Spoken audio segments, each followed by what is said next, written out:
Big shoutout po sa ating mga kapwa nagmamaneho ng sasakyan at doon po sa mga nagbabalak na magmamaneho pa lang na wala pang driver license at gustong magpalakad ng lisensya. Mga boss, wag nyo na pong ituloy yon dahil hindi po sa lahat ng oras kayo po ay makakalibre sa ating mga traffic enforcer, katulad na lamang nitong ating papanoorin. What's this?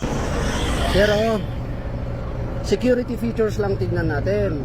Tignan mo no. Yan na. Ayan o. O, diba? Pag ginanyan mo ang original na license, Huli-huli ka dyan mga boss kasi yung ating mga enforcer, laminated lang tong lisensya mo. mga ano yan, matatalino. Kumbaga may seminar yan, alam nila yung fake na driver Hindi mo license magaganyan ang at original saka na yung lisensya. original. Ha? Ayan o. Kayang-kaya ng kamay ko. Papel lang to. ORCR ng sasakyan natin, sir. Magkano binayad mo dito sa lisensya mo? Magkano?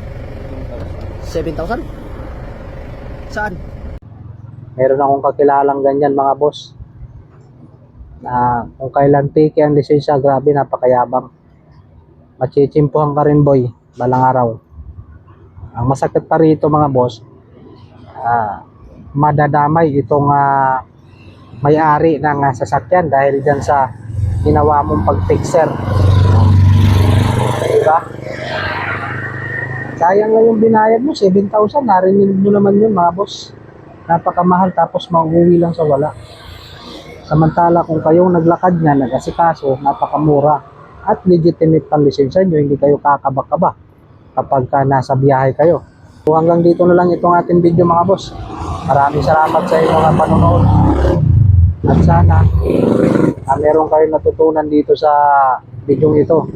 Nang sa gayon ay huwag nyo na pong tularan itong nagpapalakad ng lisensya.